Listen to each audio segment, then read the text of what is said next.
An Italian archaeologist has taken a chance to visit Vietnam. Có người đã xuống Hoàng Ý làm một cái dự án ở bên Mỹ Sơn 3-4 tháng rồi. He has been pursuing archaeological research and conservation with much love. Rico từng bước khai quật nâng niu từng cái hiện vật, một cái viên gạch hoặc là mảnh gốm nhỏ gieo vào lòng người công nhân, những người cộng đồng dân cư để người ta dần dần người ta biết những cái giá trị của nó. Rico vì ảnh làm mọi thứ với tất cả là cái tình yêu văn hóa của ảnh, thì cái ảnh đều cái đó nó không những là phục vụ tốt cho công việc mà nó còn truyền tải cái đam mê của ảnh cho những người khác. Gọi về bạn gái bên Ý nói xin lỗi mà anh không về.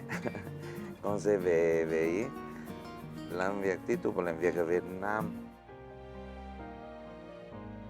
Since then, the Italian archaeologist has attached himself to Vietnam for the past 20 years.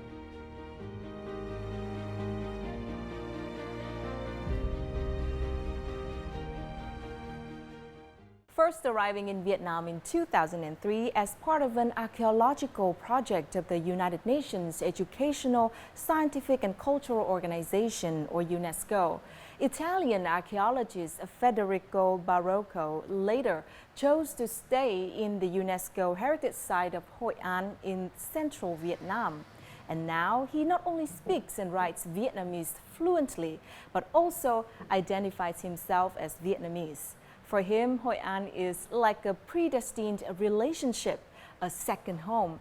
Federico Barocco, whom friends and people in Hoi An refers to as Rico, is now a leading archaeology expert in Vietnam.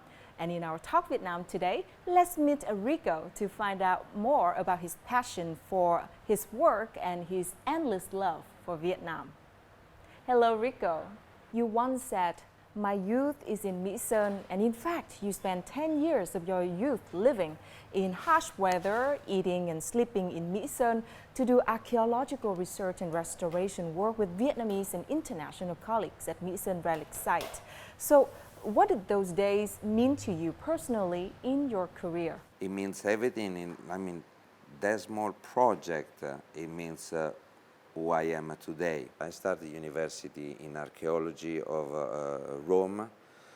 I'm from Rome, so already at 21-year-old I was quite trained in archaeology of Rome.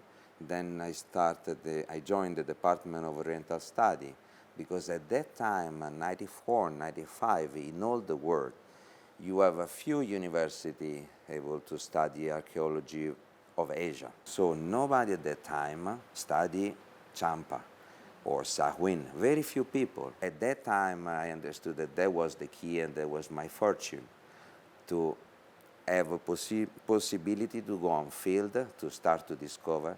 So slowly we start to create, for the first time in Southeast Asia, the archaeology of a landscape that was already outside, but never we tried in Vietnam. Never we found a model for studying this civilization. So me and my team, again, Vietnamese and international, we were able to slowly put back all the missing part of this huge history. Study the landscape archaeology make us able to understand what is real, the culture behind. For me, for example, in here was the fortune was to live in this town where you know very well every year you have a flood. And so living the flood every year, living with the people, slowly I was able to understand what was the dynamics that since the ancient time made these people different from other. These people go one side, they are in a port, so they are open. One side they are on the river, so they go with the river, and the river change every year. But moreover, we understand slowly, as before we didn't, that all these different people, these different cultures that nowadays are called ethnic groups or whatever, they are the actually one who made the country. The formation of myself is the formation of the country, and more the country open to myself, and more I understand myself and I study and I make the history and the culture of the country. Why a Roman feel himself comfortable in a town like Hoi An? Even many times my friend come in here and say, how is possible that you be used to walk on stone of 2,000 here and now you move in this town? First, because I'm walking actually in a town that is over 2,000 here. As we know very well that already in the 5th century, before Christian era, people were coming into Hoi An. Italy and Vietnam are actually the same because geomorphologically they're really, really the same. Very, very narrow land made by a lot of river, a lot of mountain, a lot of swamp, very little area suitable for living.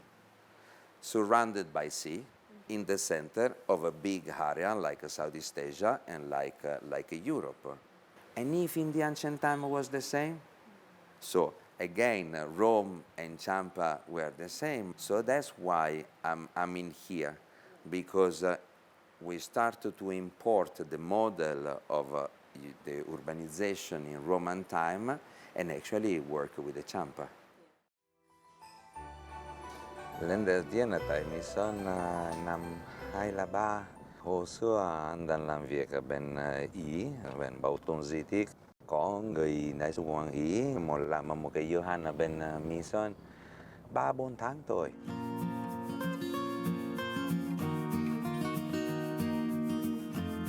Sau 3 tháng anh là quá vui, muốn tiếp tục làm việc ở Việt Nam. Gọi với mẹ, gọi với bạn gái bên Ý nói xin lỗi mà anh không về.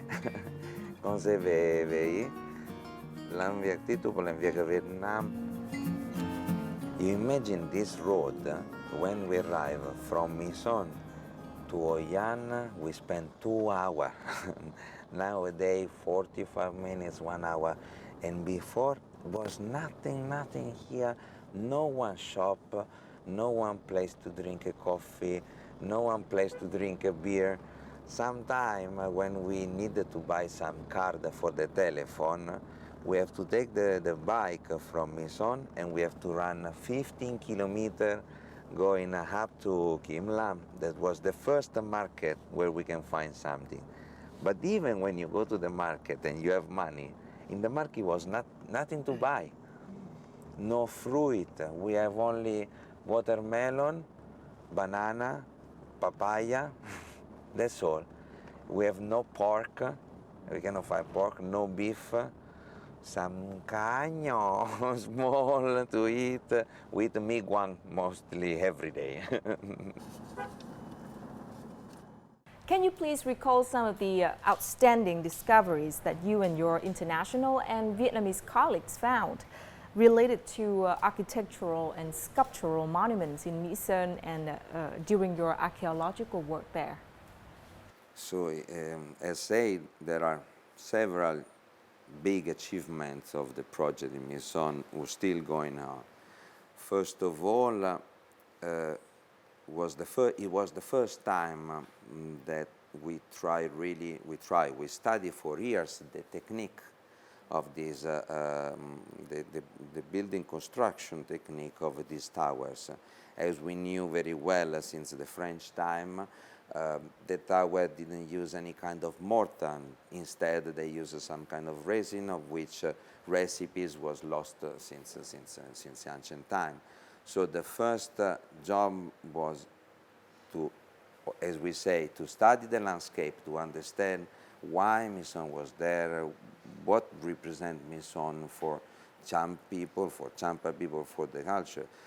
On the other side, thanks to the Polytechnic of Milan, thanks to the Institute of Conservation in Hanoi, we started a really deep investigation of the technique, testing material in all the best laboratories in the world, bringing bricks to Italy. Sometimes we have to bring lime and stop at the airport because you can imagine how it was dangerous. And we test for 4 years. For 4 years we just test all the technique, we just make investigation, and after 4 years, for the first time, we were able to reproduce a sort of, or what we believe to be the original technique made by resin. We don't go in detail.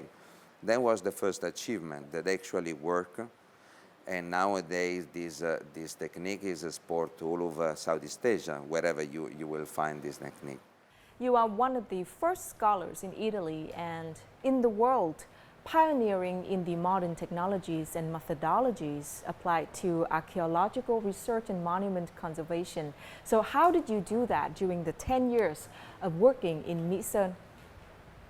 So I attended college for electronics, and so I always have been trained one side on humanities, one side in history, archaeology, but one side in geophysics, for example, geology, thanks to my, and not only me, but in here the same. When I arrived in here, I found one of my best friend, and nowadays we can say brother, that we really have the same formation. I was the first archaeology with the head of a conservator of architecture, and he was the first architect with the head of an archaeologist.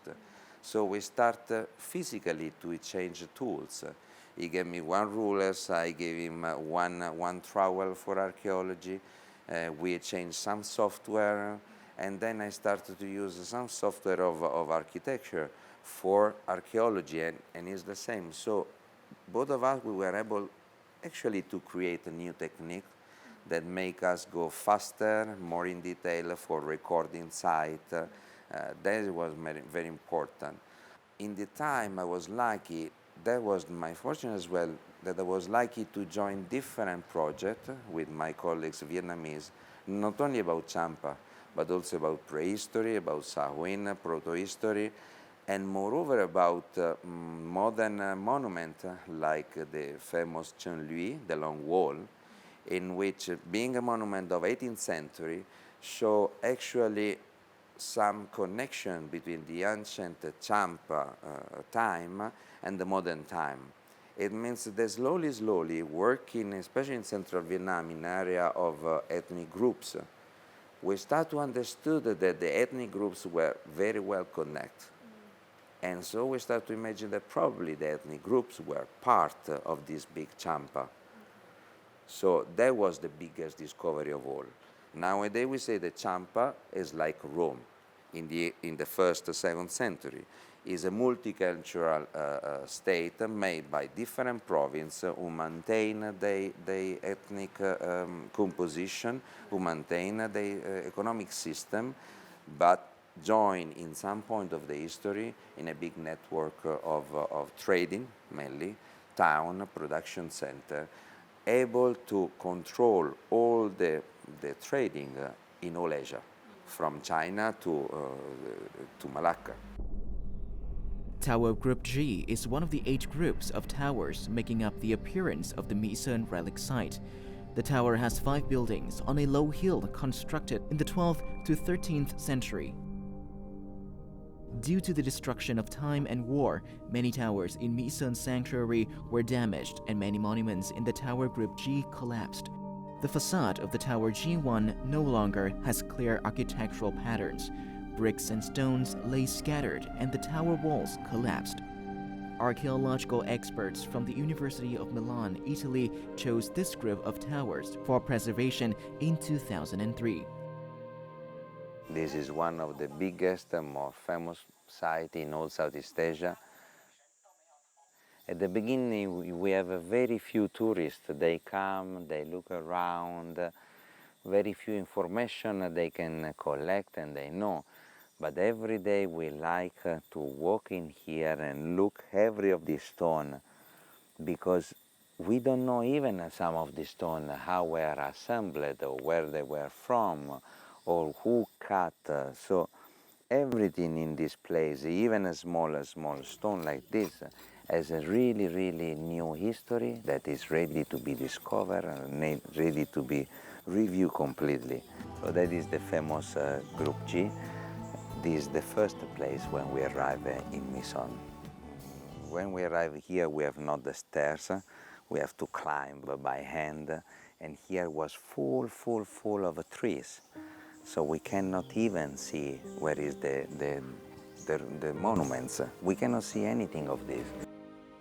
It was a very, very hard job because you can see the area is very, very big. So we start slowly to cut small part, to start to take out the first soil. And you know, we have to go very, very slow because for maybe 150 years, people didn't come in this place. So we were the really, really first. And we know that under we can find Champa, we can find Vietnamese history.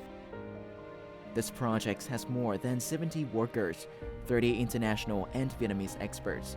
They spent nearly 15 years restoring, picking up every brick, connecting each mortar circuit, measuring every detail to reinvigorate the tower.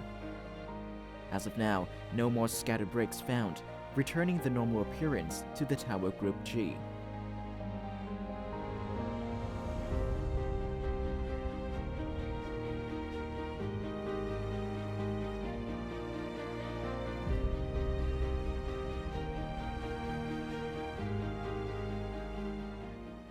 So for you and your colleagues, each artifact, even a piece of debris found deep in the ground, will be treated as a puzzle in the cultural mosaic of the research areas or regions. So can you give us some examples for illustration?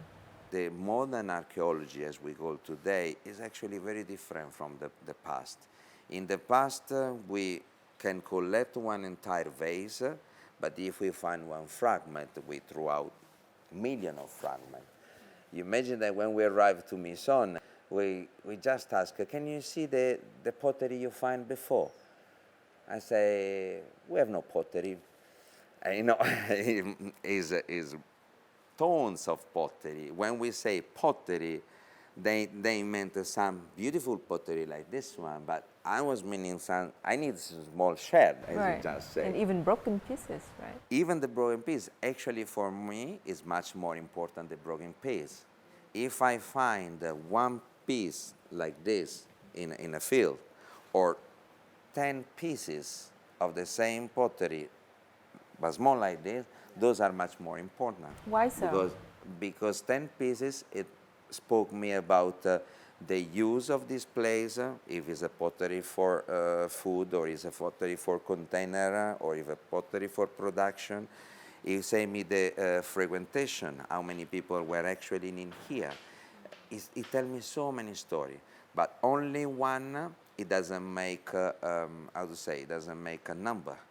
We are not only art historian like before, who get lost in the beauty of this, but we make a number, we make study. Archaeology is not for museum. I hate museum. I mean, I feel boring myself in museum. Archaeology, we need archaeology for understanding the present. Thanks to archaeology, we understand how the people live good or bad in the past, and we can change our way of living and our even town, because we build always in the same place.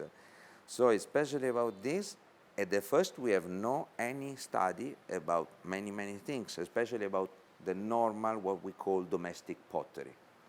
You have in general two kinds of pottery. One is the porcelain, and one is what is called domestic pottery. Domestic pottery can be a container for nukmam, can be a bowl for khảo, a very typical bowl for khảo from grandmother. Yeah, but you must have knowledge to know if this is real or fake, right? That is very, very hard, but it comes from long experience. You know, especially myself or people like me, we start when you are 18-year-old, 19-year-old, and every day you have fragment in the hand, every day.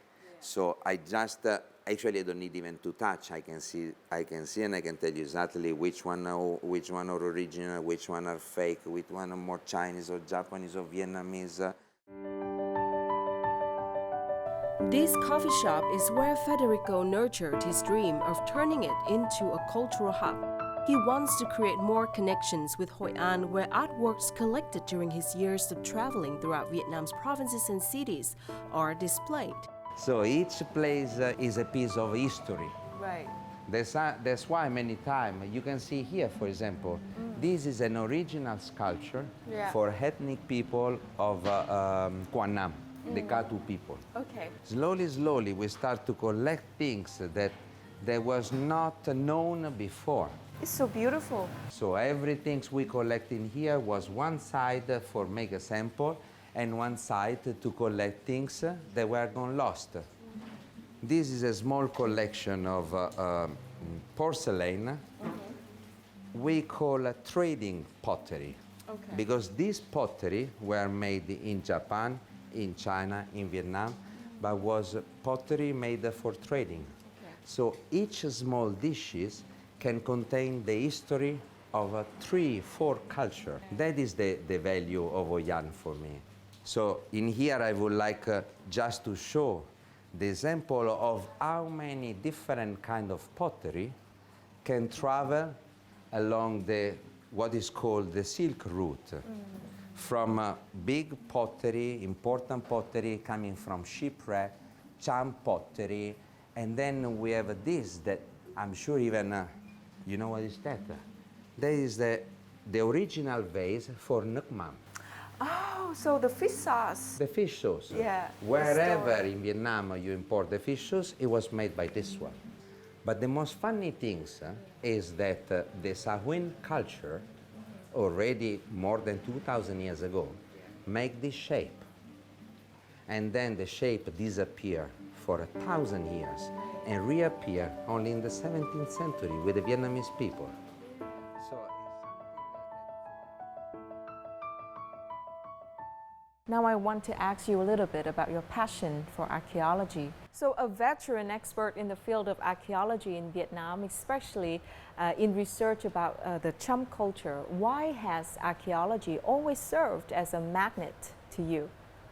I was born in Rome, so you imagine that already at the age of 3, 4, you play archaeology. You get any spoon and you start to dig your garden, and as soon as you dig a hole you will find some coins, Roman coins. And I understood that archaeology is not only a discipline for collectors or for rich people who has high education. Actually it's something, as we say, for the construction of a country. You imagine my job sometime can make me write the investigation or the line of the river like a Tubon. And by my research, I can see how the Tubon River move in the last 500 years. If we understand that it moves in this way, of course we will never build a town or building in there, because you will know that you will provoke flooding in other area. So the study, for example, of this kind of archaeology is very useful for controlling and manage the territory today. And so archaeology for me was not only anymore something of the beauty, which was never, because I'm not interested in the beauty. I'm interested of the history that the fragment can give you, a fragment of pottery. I'm interested in who brought this design or the technique that make the man arrive to that one. So can you share some unforgettable memories you got over the 10 years of researching and preserving Mỹ Sơn relic site with your colleagues? The first time I arrived to Mỹ Sơn, we used at that time 4 hours from Da Nang airport to Mỹ Sơn. We need 4 hours by car, bumpy roads. And as soon as I arrived there, we have no light for the last 20 kilometers before to arrive to the site. I raise my eyes and I see the Milky Way like I never seen in my life. All the stars of the constellation, all. And I see a waterfall of stars. Not 1 or 2, but really star falling. And then I look at the moon, and the moon have a different shape. In our country is a vertical when you have a sickle, but in here was just a smile. I said, oh my God, the moon itself is smiling to me. I'm not. That is one of them. When I understand that here was another country, in which light go away 5:30. In Milan, we have no sun anymore. And I used to come from Rome when 10 o'clock in the evening, you still have sun. So every day was a discovery, every day.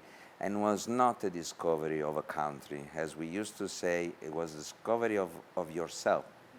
Because in the time that you make yourself in front of somebody else, and we were only me and my brother Vietnamese with the same color of the skin, listening the same music, thinking the same way, but completely different, sharing one bowl of rice, that was for both of us discovering ourselves.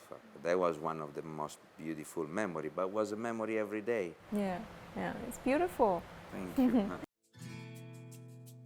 After spending years in Mỹ Sơn Sanctuary, international experts, including Federico, shared their valuable experience on relics conservation with Vietnamese partners and local people.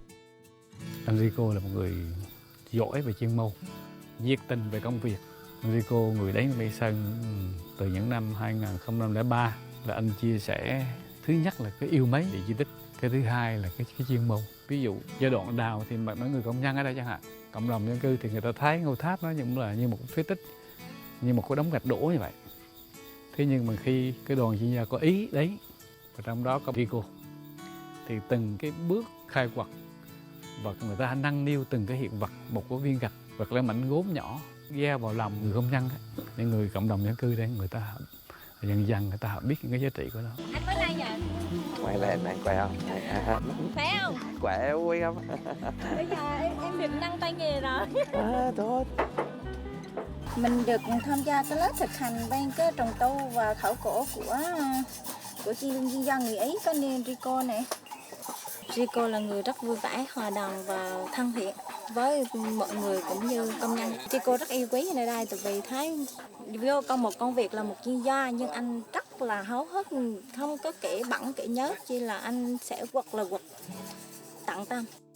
Rico and workers have made great memories as they worked together, lived together, shared experiences, and love of preserving relics and artifacts that contain cultural and historical imprints in Mỹ Sơn. Speaking of those memories, Rico always feels blissful. The countryside was so nice, so friendly, so quiet. You know, the people, how much they were poor. But every week, every worker organized some party for us in their house, and they connect the long wire from one house to one house so they can have a light for some music and for have some party. So even they were so poor, they share with us everything. Thank you.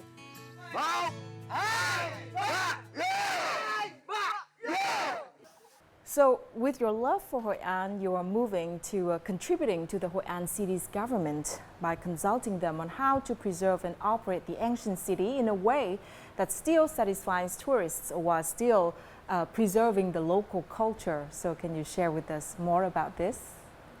So that is a nice coincidence because you just arrive after a series of meetings that we had in the last month between me, our embassy consulate, and the management board, the so-called Center for Conservation of Hoi An.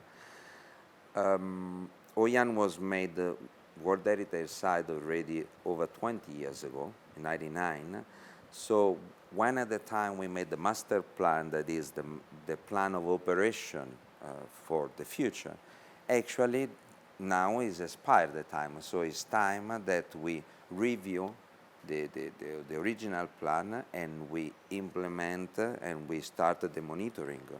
So the idea is to make a new center, a new special office, which will be able to work time by time with different entities, embassy, privates, NGO, and also local institutions, in order to plan a series of action for the next 20 years, from here to Mỹ Sơn to Da Nang. So we actually doing right now this job of, for the first time, connecting all the efforts been made in the last 20 years. Okay, and then for the next 20 years? And for the next 20 years, I hope more. So now you've also worked as a teacher, and you've been training the next generation of young archaeologists in central Vietnam. Can you share a little bit about the experience of yours? Again, as we very well know, we become teacher when we have students. We can study to be a teacher. Of course, we study to be teacher, but only the day that you will have a beautiful smile of students who understand or learn something, you will understand that you are a teacher. I was teacher already when I arrived in here. I was called as teacher for UNESCO rules, for archaeology, but I feel myself for the first time teacher in here. First, because of the Day of the Teacher. That is one of the most beautiful holidays that I have in Vietnam, in which you have students, my students are not kids, my students are over 30 years old, but coming to your house and bringing a flower is such a huge emotion. But moreover, I feel a teacher when I see these young people, as every day, they live with me and they discover something for them, and they got one more smile. But their smile was my power. So as much as they smile to me and they call me Thai, I feel myself Thai. And I cannot live without them. And we are actually a family. We are together every day, lunch, dinner, sometimes breakfast. And there are tons, millions of memories that I have, because every day we share, especially in Mỹ Sơn, we share the only bed we have, sleeping in 3 people. Sometimes we share the only space because we have no bed, but we stay in the ground, 3 people together, because it was cold. I cannot say one in particular. I just say that, again, I'm here and I am Federico because of my students. I would be not this without them. Mm-hmm. Yeah. So what do you think about the importance of education for the younger generation to keep up with the work that you are doing? That is the most important thing. My job, our job is not for ourselves, it's not for the present, but it's for the future. I totally believe, especially in the last year, together with some of these colleagues and students, because they were students, but today they are colleagues. Some of them, they're even my boss when we make a project. What we believe is that if we will be able one day, very soon, to write, let's say, a book of 15 pages for each culture in the world, like Champa or like Rome, for our kids already at the primary school, we know that we will not have war anymore in any country in the world. So we only work for the future, because knowing the past, it means know who you are, and it means try to become a better man for tomorrow. So when we study, it's not even for them, as again, they are 38-year-old, but it's for our kids.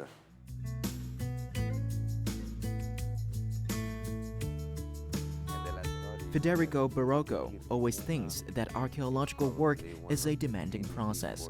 Successors need to follow the process closely so the relic preservation and restoration can be sustainable. That is why he has been actively participating in teaching classes, sharing his experiences on excavation and archaeology with many university students and young people who are passionate about archaeology. Field trips like this are crucial for budding archaeologists to understand the relic site deeply.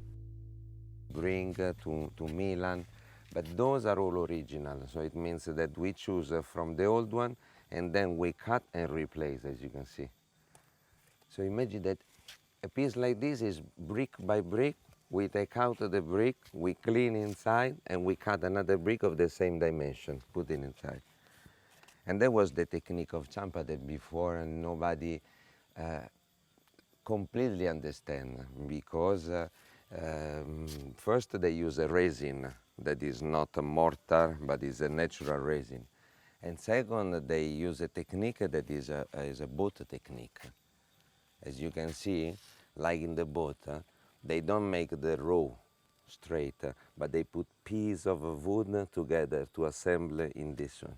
Anh Rico thì ảnh khi mà ảnh dạy hướng dẫn cho sinh viên á, thì khá là tận tình tỉ mỉ, chỉ từng ly từng tí cái cách mà mọi người làm khai quật khảo cổ thì như thế nào.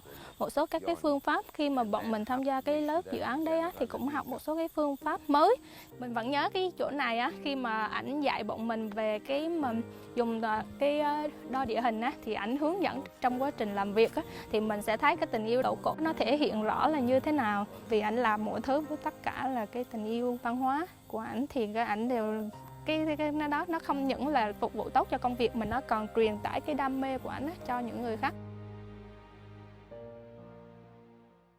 So, for the future, do you have any concerns regarding ancient relics in Vietnam?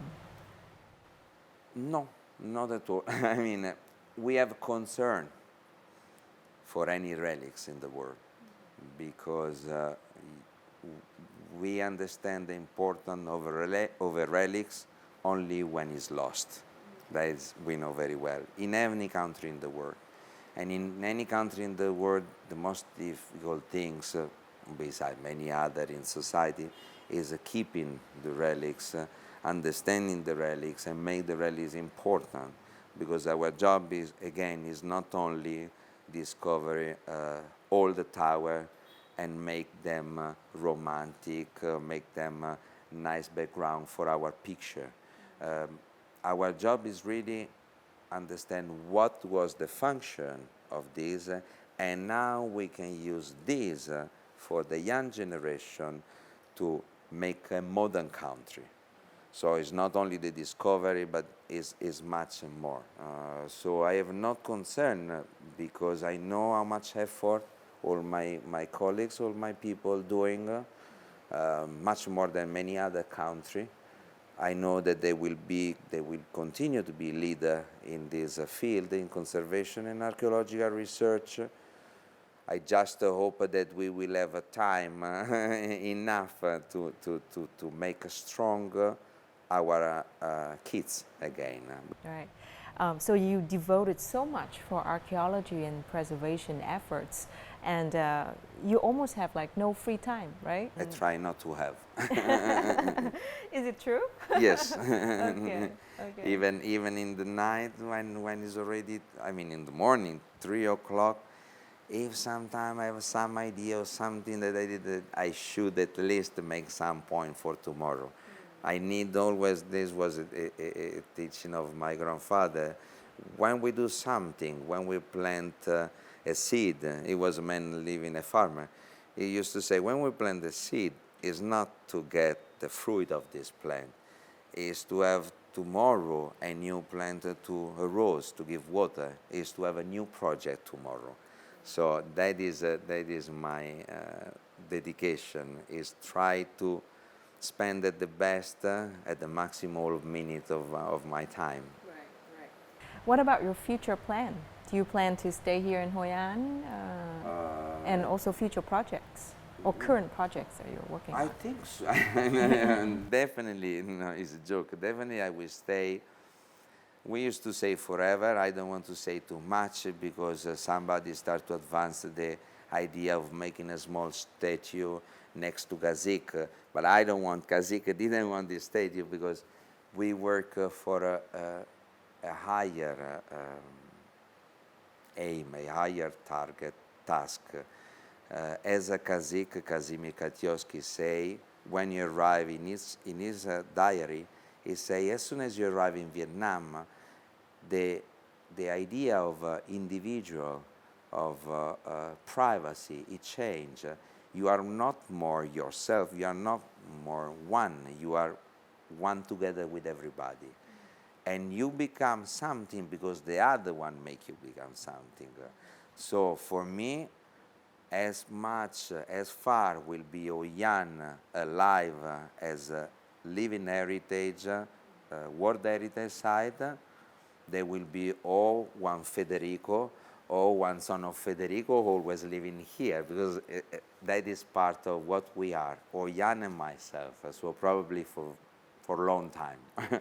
My best wishes Thank you very for your much. next endeavors and Thank future you. plans, and I hope that you would keep your efforts to bring the history and the knowledge about the Vietnamese culture to more and more people. Thank you very much for you, to VTV, and to have this opportunity to share our experience again for the future of the country and our kids. Yeah, thank you. Thank you very much. And what Rico has just shared brought us to the end of our episode of Talk Vietnam from Hoi An Ancient Town today. I hope that you really enjoyed it as much as I did, and see you next time.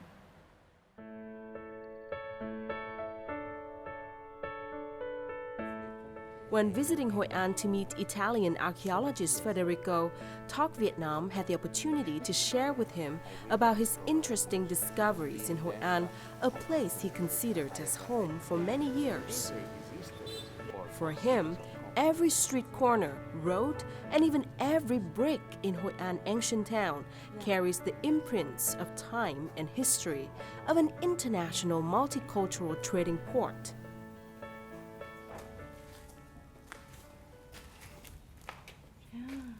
This is a charm well, probably 5th century. 5th century. So, 1,600 years, still water. Wow. And it's very difficult shape because you see this square. Yeah, Only charm can make this. That was a secret, something that we uncrypt. There are 24 wells in Hoi An, like this one, still with fresh water.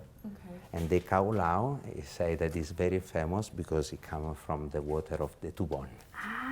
That is the And now people are still using the still water use from here. every there are wells that are still used since 2,000 years almost. It's unbelievable, unbelievable technique. You see the stone here. Yes. We want to think that Hoi An was not only a port during the 17th, the 16th, the 15th, but certainly it was the port already before the Christian era, at least before 2 or 3 centuries. So let's say it's over 2,000 years old, and everything is still keep the history and is still waiting for us to research. From what Rico said, Talk Vietnam felt that his love for Hoi An and his passion for archaeology has always been in him.